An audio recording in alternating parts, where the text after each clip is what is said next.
go on ahead, open your Bibles to Matthew 25. That's where we're going to start. And then we'll jump around through the entire Gospel of Matthew.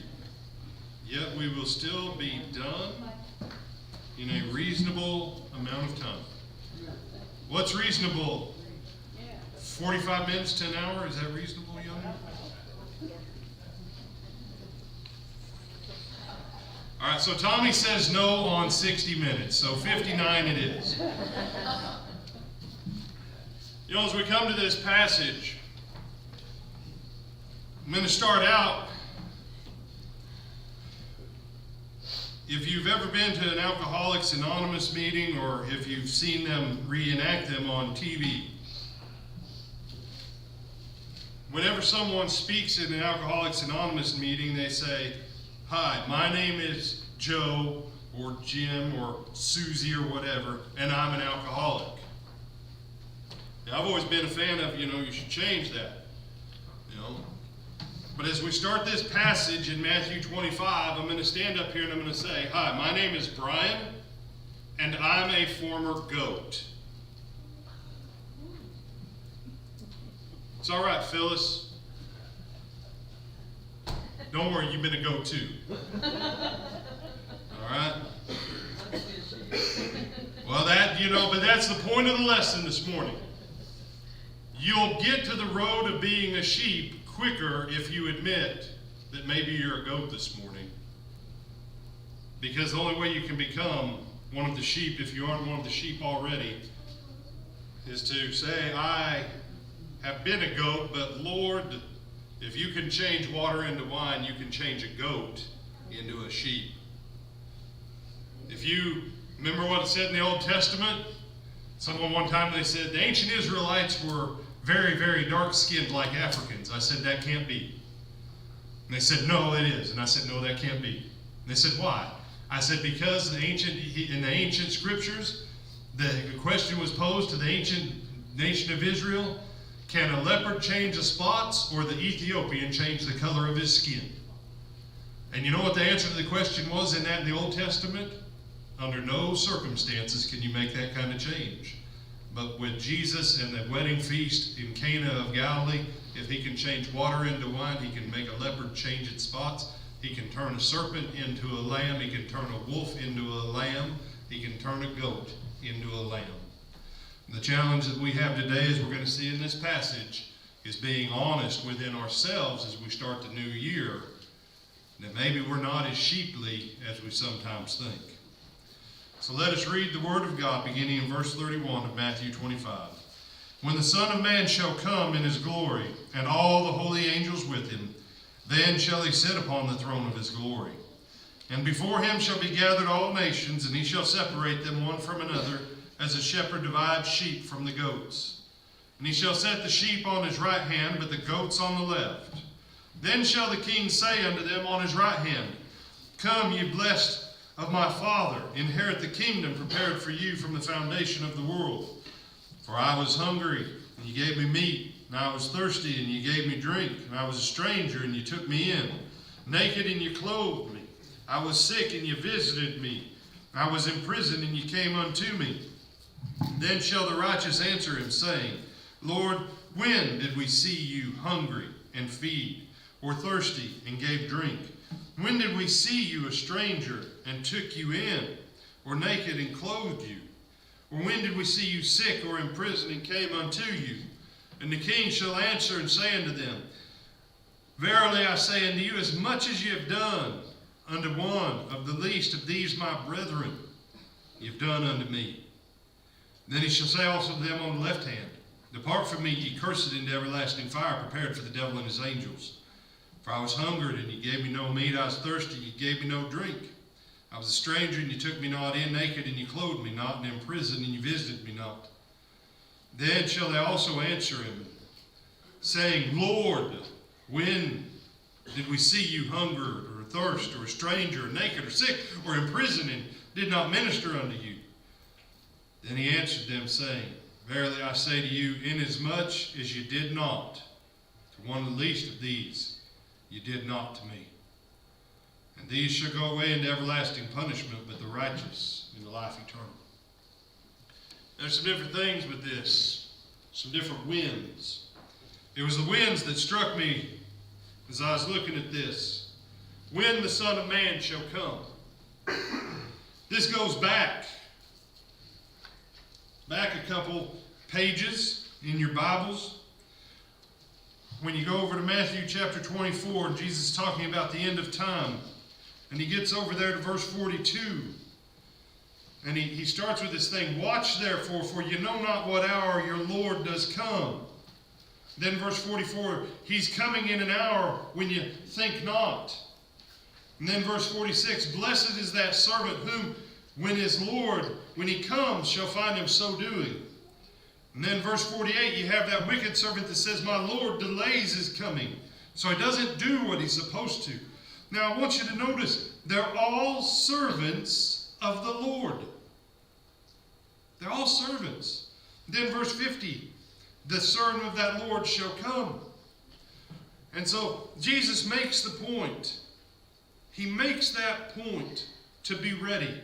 In Mark 13, he says, what I say unto you, I say unto all, watch.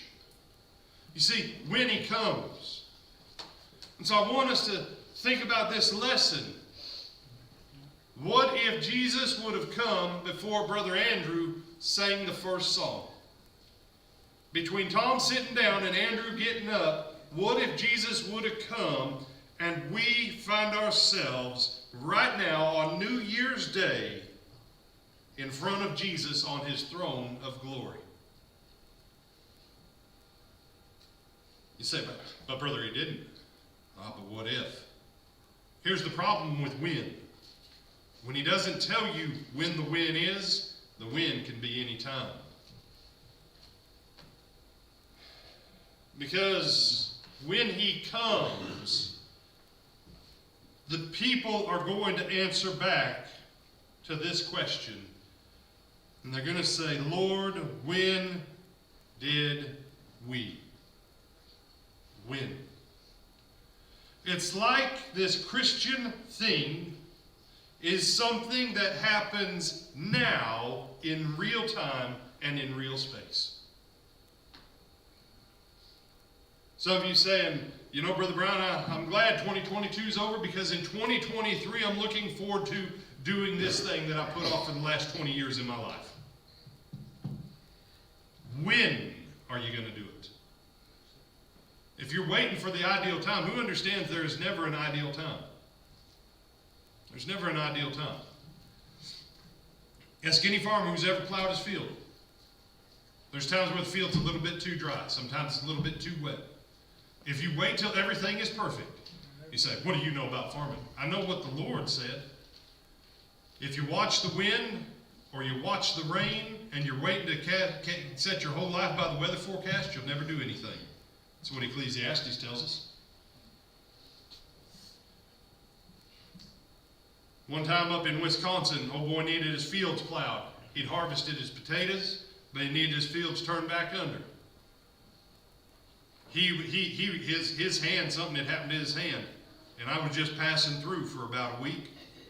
He said, I'll pay you if you'll go now. You know when I started? Right after he said the word now, I said, where's your tractor? And I said, is it already hooked up? He said, yep. And I said, I'll see you in a few hours then. And about 10 hours later, I got off the tractor. And I got up next day, went again. We got his acreage done. And it snowed, and it rained, and the wind blew, and it was cold, and it was miserable in that cab because he had a 4+, and the heater in it did not work. And it never got over 28. Is that? Oh no, it was over 28 as it was dropping as the rain turned into snow. That's when. When? They keep asking, when did we do this? We didn't see you, so when did we do it? Both sides ask that question. When did we or when didn't we? When is not for the then. When is the now. Because when can come whenever. That's how you're going. Did you keep that straight when you were typing it? Yes.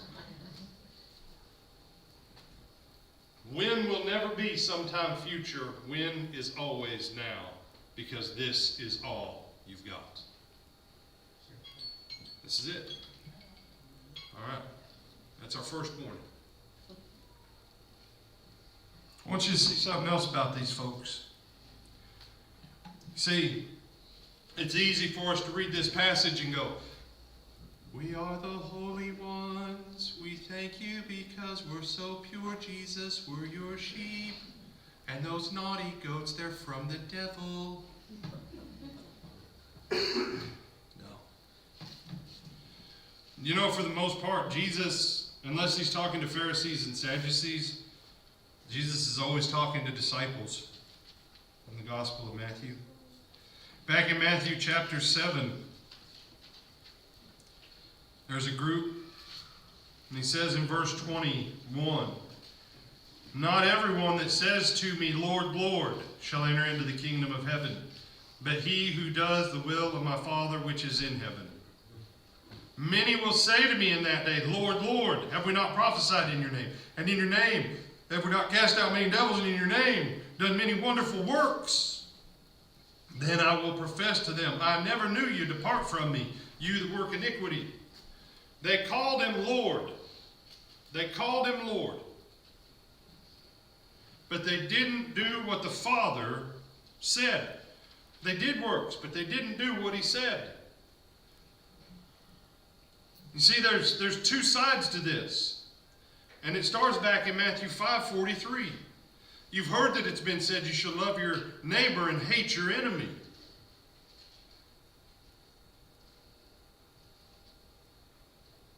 Make sure that we always say, we better make sure we love the brethren. Right? But I say to you, love your enemies. Bless them that curse you. Do good to them that hate you. Pray for them which despitefully use you and persecute you. You pray for them. Why? That you may be the children of your Father which is in heaven. This is the spiritual-ish side. I love how people make a difference between spiritual and material as though it's real. It's not. Everything material has spiritual value and energy attached to it. He says, so that you may be the children of your Father which is in heaven, for he makes his sun rise on the evil and on the good, and sends rain on the just and on the unjust. If you only love those who love you, what reward do you have? Don't even the tax collectors do the same? And if you only greet your brothers, what are you doing more than anybody else? Don't even tax collectors do that? So therefore be ye perfect, even as your Father which is in heaven is perfect. See, the issue of calling him Lord is whether or not we're looking like the Father. There's works that we're supposed to do. You know, for years I've heard this passage. Yes, there are many of our neighbors that they claim that they do the things of God because they've got miracles, but that doesn't prove that they're with God. Did you know that not doing powerful things that manifest God's glory doesn't prove that you're with him either? People have this ridiculous notion that's come in the last couple hundred years that it's not about what you do, it's about your heart. But Jesus says, he that does the will of my Father. He said back there, be ye perfect. What's the only way that we know whether or not our faith is a joke? By our works. And so anytime that you find yourselves wanting the words to leave your lips that says, it's all about my heart. No. Because tell me, with what we've already read in Matthew 25, tell me where Jesus says, I know it was in your heart, you goats, but you didn't do it. No, he doesn't. He brings it down to, who are we in what we do? Who are we in what we do? And this theme runs through. This theme runs through. Look at the parable of the sower. Look at the parable of the sower. Go over Matthew 13 real quick. Verse 9, he says, he who has ears to hear, let him hear. Jesus given parables, people not understanding it, so he says, he who has ears to hear, let him hear. Verse 12, for whoever has ears to hear shall be given, to him shall be given, and he shall have more abundance. Well, if you stay in the passage, you'll find out what the abundance is. But whoever doesn't have ears to hear, who doesn't want to actually listen and do what Jesus says, you're going to lose what little bit you have. He says, therefore I speak to them in parables, because seeing they don't see, hearing they don't hear, nor do they understand. Because that's not where their heart is, they can't get the point of the parables. So he goes over verse 18, and he says, hear therefore the parable of the sower. He's going to explain it to him. When anyone hears the word of the kingdom. So who has ears to hear, verse 9? Who has ears to hear the word of the kingdom? And understands it not.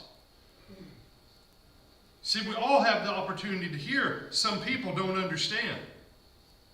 Why? Because they got more devil in them than anything else, and the devil's going to make sure it doesn't get any further.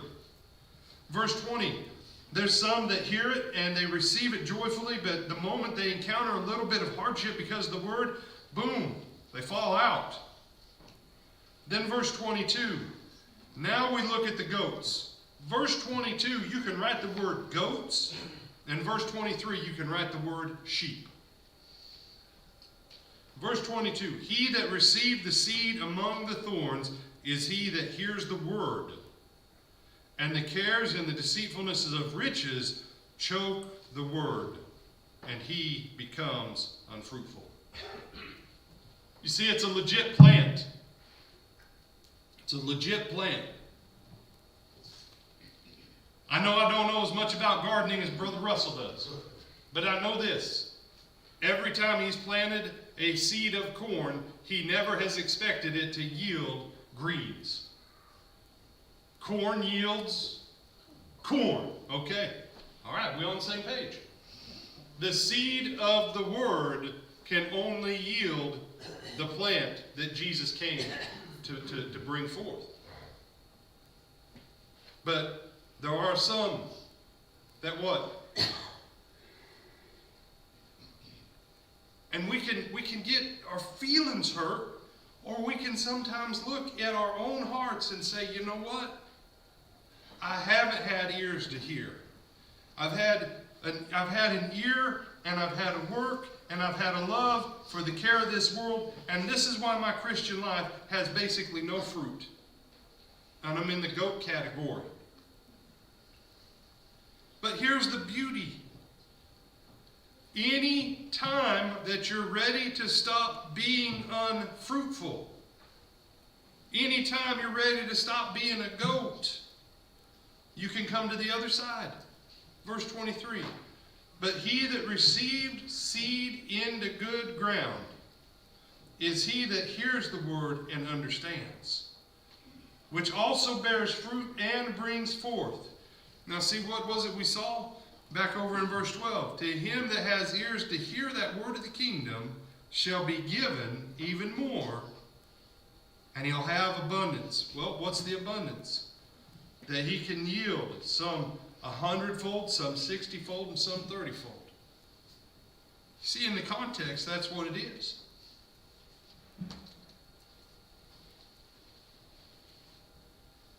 I want you to look at these things that Jesus says to us. I was hungry.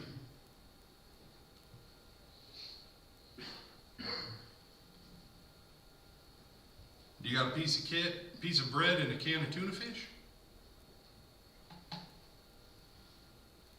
It may not be the greatest sandwich ever, but you can open a can of tuna fish, dump it on top of a piece of bread, and hand it to someone. Some of you going, that's not what it.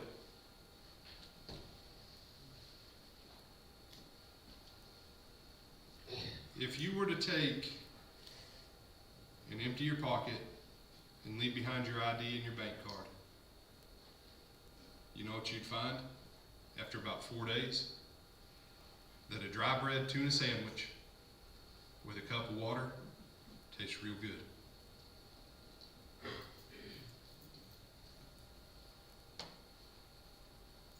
And it sure beats scavenging in a dumpster for part of a leftover cheeseburger that someone threw away that's got stuff on it that you ain't sure what's on it.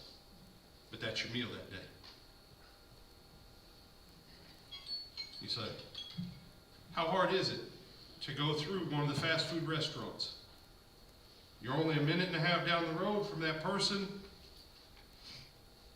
You buy the cheap cheeseburger and fine, you wanna just go with, because you don't know, man. They might not like diet and they may be abstaining from high fructose corn syrup. So you just get a plain glass of water and you take it back to them, you got $1.75 tied up in it. How hard to take about 10 minutes out of your life and $2 out of your pocket to bless. I was a stranger. Some of y'all might remember that dude that came through a while back, Christopher. He was kind of crazy. Now, I like Christopher. We still text. You said, but you just said he's crazy. Y'all, he was a little bit crazy. If you didn't get to know him, you missed his craziness.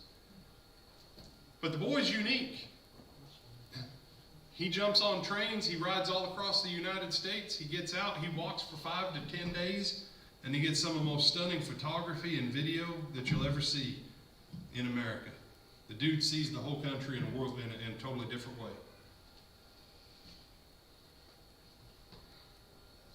And now we offered to let him sleep at the house. No.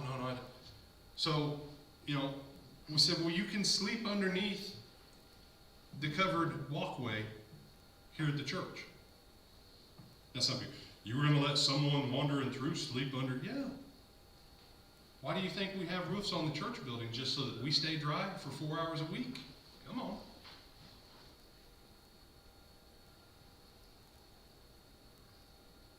How hard is it? You say, brother, you never know what's out there. Who understands? You didn't know what was out there back then either. How long has there been murderers in the world? At least since Cain. That's a long time.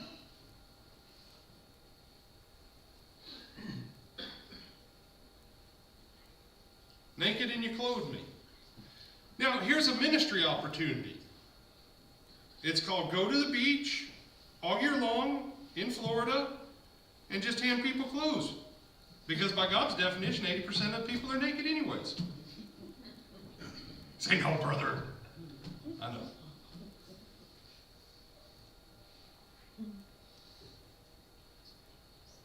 But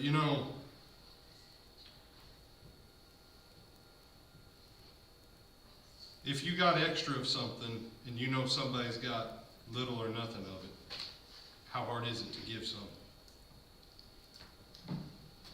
You visited me when I was sick. On one hand, I don't mind when people come in on Wednesday and they go, Brother Brian, how is so-and-so doing? But I have a different idea. How about you come in and you tell me and Ronnie and Tommy how someone's doing? Because there have been 18 of you done checked on them between Sunday night and Wednesday class. That you got better reports than we do. Amen. And that they had to text me, Ronnie, and Tommy and say, please tell everybody to quit coming by and blessing us because we're so sick, we can't handle all the blessings everybody's bringing. Instead of saying to one of us three, well, is there something we can do? Call them yourself. That's where ministry... There's some stuff that it comes through the deacons on certain very specific things. There's some stuff that comes through the elders on very specific things. Some stuff that comes through the evangelist ministers on very specific things. The rest of it is supposed to be us, the body, taking care of the body. My right hand never asks my left how my foot is doing and whether or not it can put on a boot. It has never done that. And it's high time in the church to just say, you know what, I know so-and-so is sick. I just call them direct. Or I'll text them. And I'll see what I can do.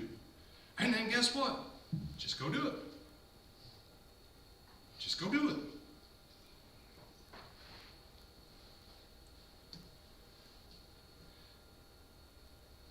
I was in prison, and you came unto me. Now this one's a little bit tougher. Brother Christopher, back in the back.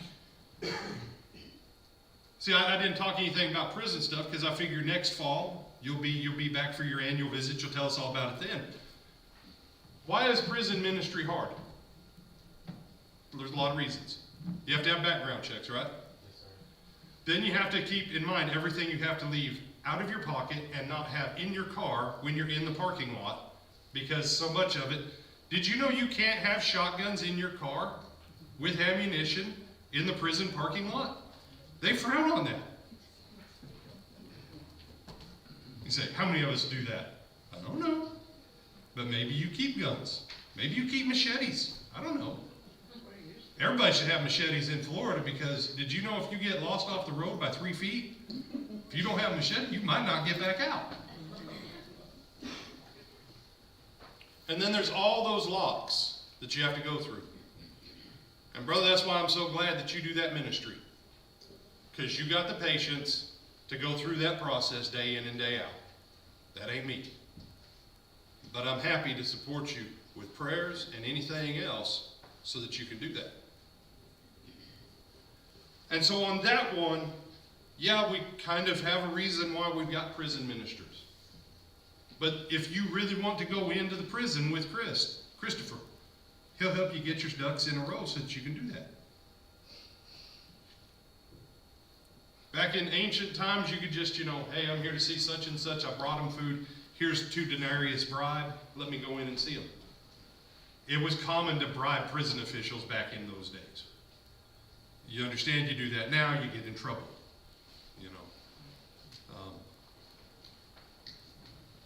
But let me ask you, on any of those, how many of those can we do with relative ease any time during the day as we come across it? Pretty much all of it. And that's the point.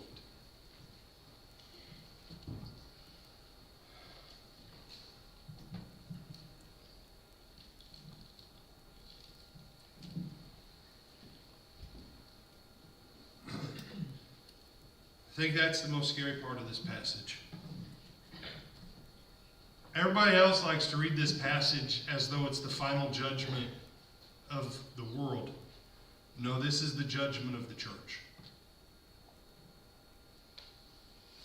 That in every congregation there's sheep, there's goats, and there's those that ain't never been. And the goats all have a reason for why they didn't do it when they had the opportunity. The sheep, they just did it because that's just what sheep do. It's just what sheep do.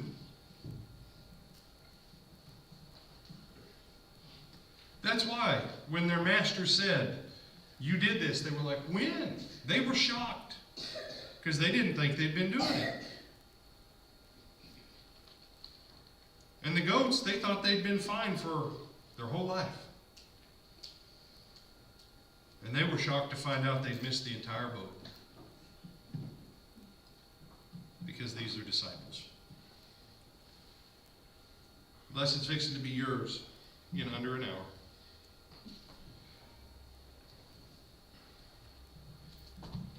Teresa of Avila said this, and I thought it was pretty good. So I'm going to read it because she said it better than I can say it. The Lord asks only 2 things of us: love for His majesty and love for a neighbor. It is for these 2 virtues that we must strive. And if we attain them perfectly, we are doing His will. The surest sign that we are keeping these 2 commandments is, I think, that we should really love our neighbor. For we cannot be sure that we love God, although we may have good reasons for believing that we do. But we can know quite well if we love our neighbor, and be certain that, The further advanced you find you are in this, the greater the love you will have for God. For so dearly does His Majesty love us, that He will reward our love for our neighbor by increasing the love we bear to Himself, and that in 1,000 ways. I have no doubt of this. Maybe you're here today. You've never become His child. You're not one of His sheep. Maybe you're here today and you're one of the goats. And you know you are. But you don't want your kinfolk or people you've known your whole life to know that you're a goat.